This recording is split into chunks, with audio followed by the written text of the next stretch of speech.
Hi, COMA Music Magazine. That's actually a website, not a magazine. How are you? My name is Matt. I'm from Caustic. Jeremiah's looking for questions. Questions to ask me. About Caustic, I assume. Or potentially other things. This is probably going to end up being in the video. And I know that, so I'm hamming it up because I got ham. And because I'm a douchebag. Do we have questions? I'm ready whenever you are. Your last and forthcoming albums were both funded through crowdsourcing. Why do you think you've had such success raising money for your projects, and do you have any advice for anyone who would like to try the same? Well, I've been as surprised as anybody about it, to be frank. But I think I've been lucky enough to have it because I've been able to build a real good foundation of fans and friends. I mean, it's weird to say fans to me a little bit still, but I've finally accepted the fact that's not a derogatory term at all. And it's. I mean, I'm a fan of many things, and I don't see it as a negative at all or a hierarchy. But people, if they believe in you and they enjoy what you do, they're going to support it. And the first one was awesome, and we raised more money than I thought I was going to. And this time it was just insane. And I think it's also being thoughtful with premiums and the things that people get for them, because I was doing all these bonus levels where people get more stuff, and I think because I'd rather have it be a win-win situation instead of me just coming out with all the money and just being like, woo, a lot of money, I got money, which is amazing. And it's incredible. It's I try not to overthink it because I just get all, because it makes you kind of self-conscious, and I'm like, well, I hope this doesn't suck. But I mean, I'm happy with it, so I'm not really that worried. But I mean, in terms of advice, it's really working to build the base of people that will support it. Because I mean, if it doesn't mean you won't find a sugar daddy that'll give you a couple $1,000s, and there are those people. And I've had friends in other areas have done that, and they need $6,000 more, and somebody comes along and says, here's $6,000. But that doesn't happen to everybody. Because if it did, it would be a wonderful world. So it's just knowing how to come up with good premiums, really having a good relationship with the people who listen to what you do. And for me, I try to do that, and I've always enjoyed that back and forth with people that listen to what I do and read the blogs, and I try to hit lots of other areas, like by doing blogs and doing a podcast now and again, and doing lots of shows. So it's just really building a foundation of good relationships where people want to support you, opposed from being a jerk and taking people for granted. And I never do that, because I'm amazed that I've gotten as far as I have, and that I'm in Scottsdale, Arizona, playing a show for a bunch of people who I don't know for the most part. It's really weird because I went from being a drunk who just fucked around on flute. Can I swear? Yeah. All right. Fucked around on Fruity Loops, and now I'm a guy who still fucks around on Fruity Loops, but I get to do it in front of a lot more people, and it's very cool. And you also can't discount the fact that you've managed to get signed to Metropolis some way. But that's, again, it's building. I mean, it's when I can present facts like this, I've done this, I've played here, I've got this, I had this many people on this, and this many people on this, and I wouldn't have been able to get on Metropolis had I not had the Kickstarter campaign to get the production I needed to polish everything up. Because I can take it pretty far, but that extra step is where I'm still learning, but I also it's also good to have an extra pair of ears on things. So definitely. So that's helped a lot. But and I think I've surprised most of the Metropolis people by doing a lot better than I should have. But I'm constantly promoting, and that's the thing. You don't give up, you don't stop, you don't get a breather, really. And at least that's what I feel, and it's worked. Definitely. So I guess I'm doing okay. Your upcoming album is titled The Man Who Couldn't Stop, but you've actually proven that you can indeed stop. Now, I am, of course, referring to your sobriety here. What do you feel has changed in the songwriting process since you've quit drinking? Well, I care more about what I'm doing. I mean, I didn't not care before, but when you care more about getting screwed up than everything else in your life, it tends to put things by the wayside. And so now, I mean, my I had a passion for getting drunk and getting messed up, well, an addiction, and I still do, but it's I've channeled my passion into being creative and trying to promote people to be creative, and I really like the fact that that's something I give when I write blogs and I try to give advice, and it's just my advice. I mean, I can get called on it at any time, and I often do. And but I'd rather get taught something and be like, oh yeah, you're right. I was full of shit, you know. But I would rather promote people trying than people being afraid to try. And I mean, that's the whole fail better thing, which I've done and said a lot of times. But it's a good motto for me, because you know, if you don't ever try, you're never going to know. And if you got to fail a lot before you start getting somewhere. Right. And so yeah, it makes, I'm a lot happier for one thing. But I'm also able to really focus on doing a good job and caring a lot more about it and appreciating it more than I ever did. So. Oh, that's definitely good. I mean, you can definitely hear a difference since you quit drinking. And I think it shows that it's weird. I sometimes want to go back to the earlier sound where I didn't know what I was doing as much, and I stumbled upon things a lot more.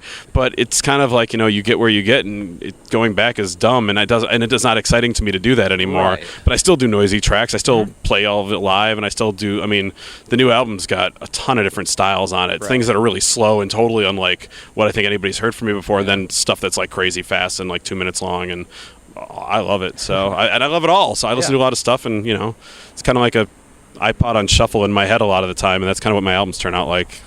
That's good for me. Now, in your blog postings and social network postings, you cite many different music genres and artists that you listen to and are influenced by.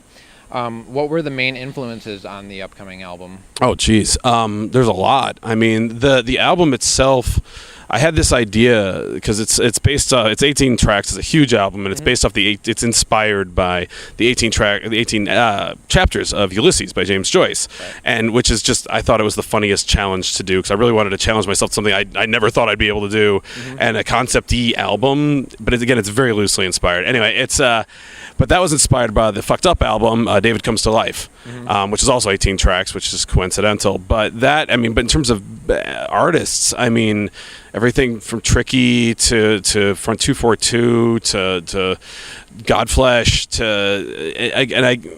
to tons. I mean, it's Pop Elite itself's always been a big influence on me, because they were able to combine styles and have their own thing too. And I don't know if I necessarily do that, but you know, I reach for what I respect most in artists, and I respect the artists that vary themselves a lot and really try and put themselves out there, even if they don't necessarily succeed. And with 18 tracks and like 76-minute runtime, I'm sure I'm going to be criticized, and they're going to pull out tracks that they think it suck, but I'm sure somebody else will embrace it, because you know, not everybody likes the same thing. And with me, I don't expect everyone to like it all, but it's very much Caustic at the same time, and it's what I want to do, and I'm happy with it, and that's what it comes down to. So yeah, definitely. When it's all said and done, you got to be happy with your own music. Yeah, and the influences are all over the place, but that's what the music I listen to. I think more people listen to everything a lot more than they used to, because the availability is there, you know. So to have that on my own albums, I think it's a lot easier to listen to than maybe it would have been like 10-15 years ago, where people were still very compartmentalized in a lot of ways. So that's my theory, and I'll stick by it. It's the ADHD. I can't stay on one thing very long. Aside from being really varied, what else can fans expect from the new album? I go down a lot of paths I never have before. I almost kind of really sing on a song. That's me passive aggressively saying I didn't do a great job, but I did okay. So I have the last track is like an 8-minute orchestral track. It was kind of inspired by Pimp by Depeche Mode, so it's got a little feel for that, but it's different at the same time. I mean, I basically just said, hey, I've never done this. I did a trip-hop track, a very Wild Bunch, Massive Attack, Tricky-inspired trip-hop track with Scott from My Vardensphere, which I think is awesome, and something I've always wanted to do, and he has a similar sensibility about it, so we actually teamed up, because I saw an interview, he said, I want to work on a project where we do Bristol style trip hop, and I was like, I will shoot him an email and speak with him about this, and it turned out fantastic. Awesome. And so it's just I'm jumping around a lot more. I mean, there's still some club stuff, and honestly, there's the same amount of club stuff that was on the last album, but because there's so many more tracks, there's room for me doing an electronic ska track and like all these other challenges that I've always wanted to do, and I finally figured out how to do it because I'm not really a trained musician. I just kind of mess around until I understand what a normal musician would understand in like 3 seconds sometimes, but to me it's always like an epiphany. I'm like, that's how you do that very simple thing that everybody knows how to do already because kids can do it if they've been in class for a year.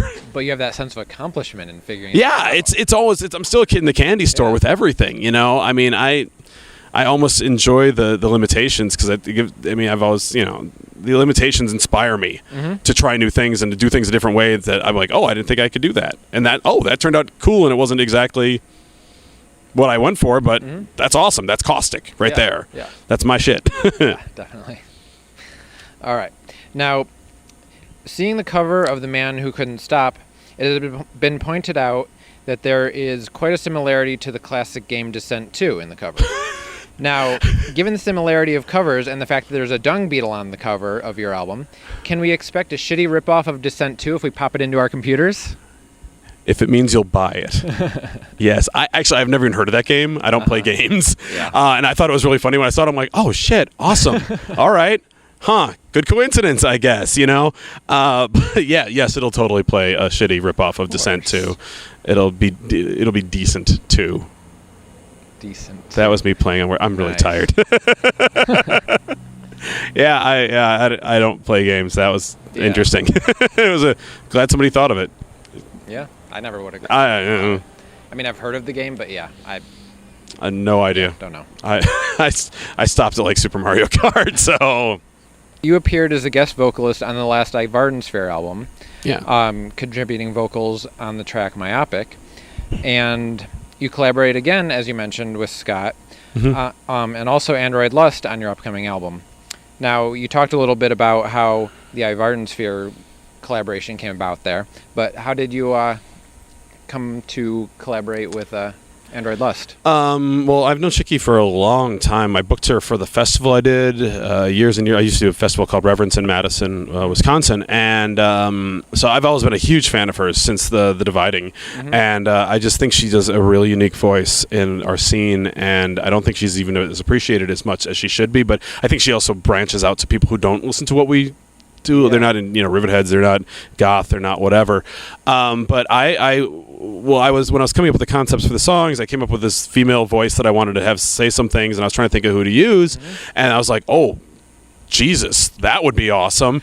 But I also had the challenge. I mean, since she and I aren't known for clubby stuff, I wanted to write this like big club song that had her on it. Right. So it would, and people who have heard it has thrown them off. They're like, "Who is that? That sounds so familiar." And then I'm like, "Oh, it's Chicky." And they're like, "Jesus, really? Oh my God!" And they're freaking out. It's one of those things where you try and like defy expectations, or just try and try things in a different way that aren't as. That other people have done, but in a way that makes it unique for what you do. Right. And she's not really known for club tracks, and I'm not as either. I mean, I'll do a lot of 4/4 stuff, but my success rate is much lower than everybody's. So so that was just me asking her, and I got her a couple lyrics, and then she added a bunch more, and it turned out amazing. And I'm really proud of the track because I think it's just gonna really surprise people. And Tom Shear mixed it, and he was just like, nobody's gonna know this is you if they don't know it's you. Yeah. Like nobody's gonna know it's. And Tom didn't even know it was Chicky. He's just like, dude, who was that? And I'm like, oh, it's Chicky. He's like, oh. So. I don't know. It's a lot of me doing things is trying to fool people into liking me in a way. Right. Like they're just like, no, this is good, and they're like, this is Caustic. Fuck, I hate that guy, but okay, shit, he got me, And so it's a I don't know. It's a weird challenge in my head to try and just try things and see what fits. Yeah. So your live shows are always chaotic and raucous affairs. Yes, they are. Given your background in improvised comedy, do you bring any of that into your live performance, or is it just organized chaos? It's there's variables and there's controls, and the controls are like the backing tracks, even though that gets unplugged sometimes. And then everything else, we have a lot of people joining us on stage for this tour, and we don't rehearse ever. And but I love that. And people are like, oh, I got it, but I need a chance to rehearse. It's gonna be okay. And I'm like, yeah, get up there. Let's see what happens. And I enjoy that. And so improv is just not backing down from an idea, right? And saying okay, and going with instincts. And I have poor impulse control on many levels, which is part of the reason I have problems I have. But they also can work to your benefit creatively, and just seeing what happens. And I have some things planned, but I like to see what the crowd's reacting like, what people are reacting like, and I play off that. And I think it makes it a lot more personal and a lot more intimate, and a lot less of me doing a show as us experiencing this big, crazy, fun thing together. And sometimes it works and sometimes it doesn't. But I mean, if everybody's sitting down at the bar 30 feet away, I'll come to you. I don't care.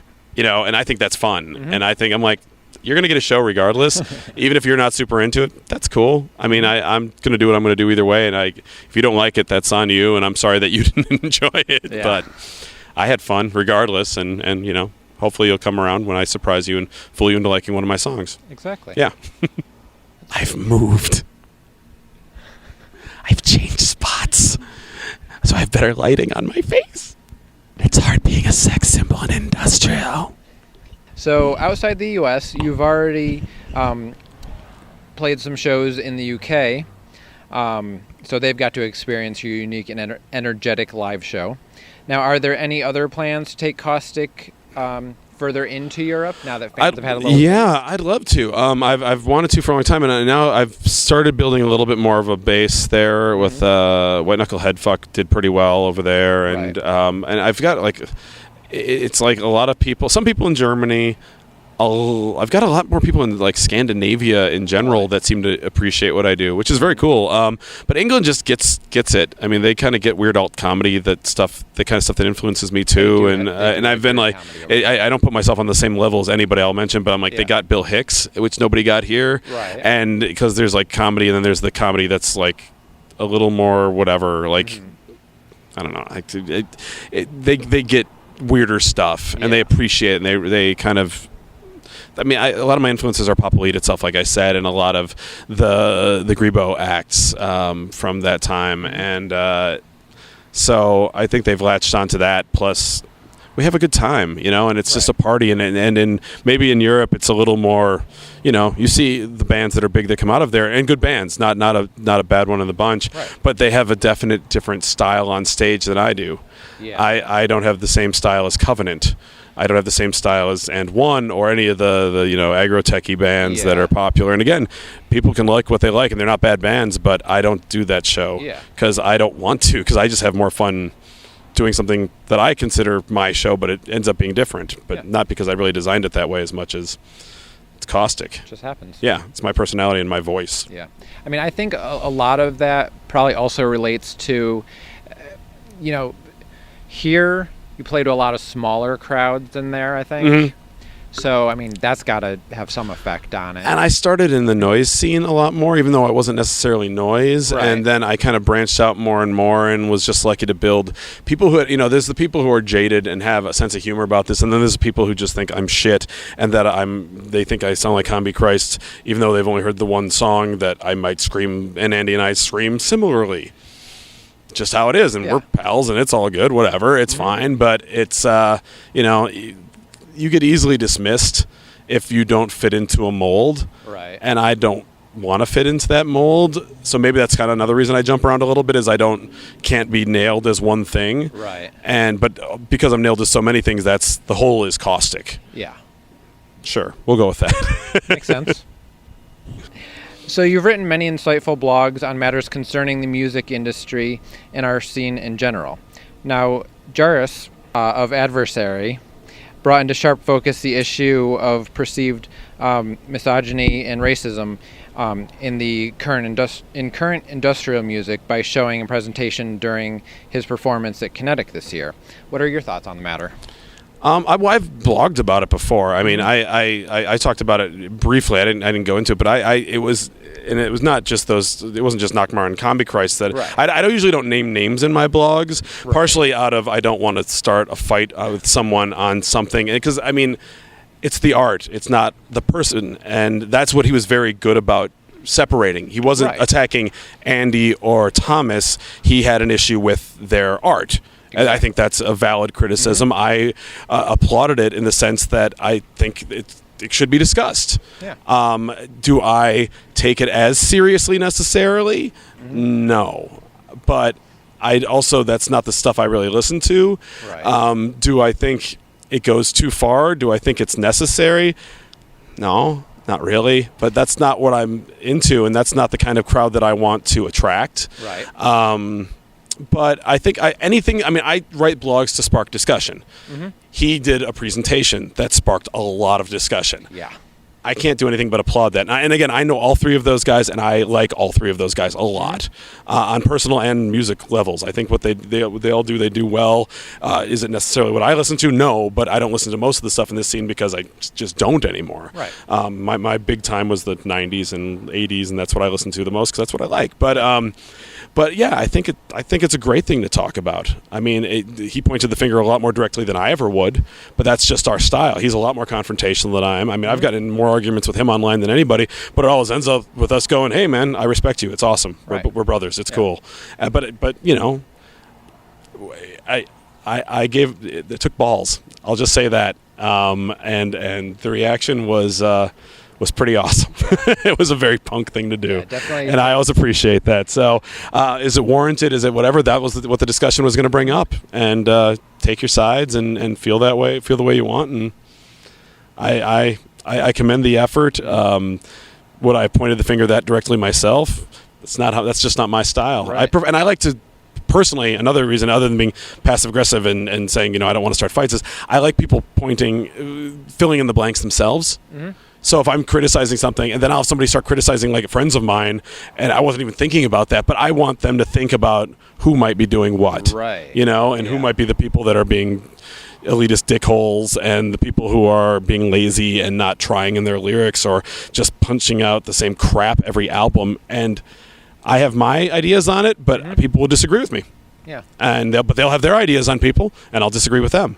But I would rather them it's all opinion. Just the idea to spark the discussion. And but yeah, Jairus just did it on a much higher scale than I ever would. Yeah, it was definitely ballsy to pretty much call out two bands that were playing and they were playing the night. Yeah, I mean, I would never do that. and again, it's somebody else's art, and I try not to. I leave myself as open to anybody for criticism on everything. So. But he had every right to do it. Yeah. I thought it was good that he wasn't making it personal, though. I think that was a very important distinction. Yeah. So I think that was kind of lost on a lot of people, though. People got very defensive. But if they're your friends, I mean, I had a friend who was very defensive about Thomas. And again, I have so much fun with that guy, and he's great. But it was some people just dismissed it as not being important and, industrial serious business, which I fuck around with, I'll say a lot. But it doesn't mean it's not valid art, right? And I even though will not take the scene seriously and what they consider industrial, I still take my art seriously, and I take others' art seriously, even though some people I think are just pumping out crap and not trying or pushing themselves. It's the not pushing themselves. It's like you could be Family Circus or you could be, a Boondocks. Right. Yeah. There's a lot of Family Circus out there, So the last question here is staying on the subject of blogging. Now, you very clearly get very passionate in your writing, and they generate a very good debate. What has been your own personal favorite blog you've written, and why? I don't the ones where I get pissed off and just get a bee in my bonnet and freak out. Those, I mean, that's just because I get an idea and I start going with it and I get all just all the adrenaline, And I mean, there's you're the fucking problem ones, which people loved. Yeah. And there was 4 of them, and I was attacking DJs and artists and promoters and people who go to the show, just the scene as a whole. And I had somebody last night in Vegas talking about how much they were reposting it to get people to come to the show, and I'm like, I really pissed off a lot of people with that. And but it's never intentional. It's me again, not pointing fingers. It's because I'm a part of the problem too. Right. But the ones I enjoy the most are the ones where I'm trying to inspire somebody to be creative. It's very I prefer to be positive. I mean, I get some negative songs. I mean, I'm a moody person. I mean, I have ups and downs, and I think that helps what I do. But I have one call, I think it was just called Why, and it just explains why I do things. Right. And like why my passion is there and why it's important for me to do, why I want to do what I want to do. And it's about the journey of creativity and all that. And it's, I don't know, maybe it sounds kind of hippy dippy or whatever, but I don't give a shit. This is my passion. I believe in it. Mm-hmm. I think others, if they want to pursue it, should, even if you don't make a song anybody wants to hear, even if you don't get signed to a label, even if nobody goes on your stupid fucking Facebook page. If you're having fun, that's all that matters. If you're learning something and you're coming up with stuff that keeps you intrigued to keep messing with it. I mean, I have some friends who are in bands that haven't released shit because all they do is tinker in their studios. Mm-hmm. And they're 30 times the musician I'll ever be, which I consider most musicians anyway, but that's, but I think a lot of musicians feel that way. But I if you're having fun, just do it. Don't worry about what everybody's going to think. And it takes a long time to break that down. It doesn't mean I get it. I'm impervious to criticism. Somebody says something shitty about me. I'm like, oh, well, that sucks, but I probably wouldn't like what you make either. Yeah. And it's like, we're different people. Yeah. I'm not for everyone. If I was, I'd be making a shit ton more money than I do. But my favorite blogs are usually the ones where I'm trying to just inspire people to try and push them and try and, or even just give them guidance on ways to make music cheaply or, just to look at things differently. I don't know. Those are my favorite.